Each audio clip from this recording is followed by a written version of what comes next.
Please do not forget to subscribe to my channel and click on all so you can be up to date with my channel.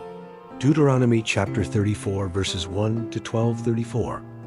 Moses went up from the plains of Moab to Mount Nebo, to the top of Pisgah that is opposite Jericho.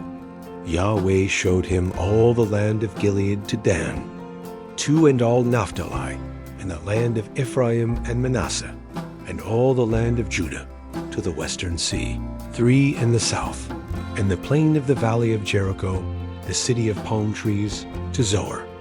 For Yahweh said to him, This is the land which I swore to Abraham, to Isaac, and to Jacob, saying, I will give it to your offspring. I have caused you to see it with your eyes, but you shall not go over there. 5. So Moses the servant of Yahweh died there in the land of Moab, according to Yahweh's word. 6.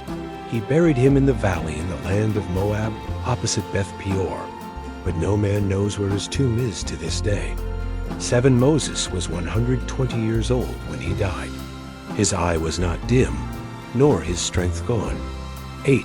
The children of Israel wept for Moses in the plains of Moab 30 days, until the days of weeping in the morning for Moses were ended. 9. Joshua the son of Nun was full of the spirit of wisdom, for Moses had laid his hands on him. The children of Israel listened to him, and did as Yahweh commanded Moses. 10. Since then, there has not arisen a prophet in Israel like Moses, whom Yahweh knew face to face.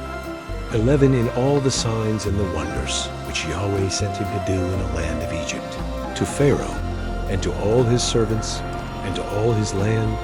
12. And in all the mighty hand, and in all the awesome deeds, which Moses did in the sight of all Israel. Thank you so much for joining me watching and learning about Deuteronomy chapter 34 verses 1 to 12. This is the end of Deuteronomy. The next will be Joshua 1. I hope you enjoyed the video. Please subscribe to my channel if you haven't already for more great up and coming pet facts, Bible study, music, and bedtime stories. Good night and sweet dreams until next time.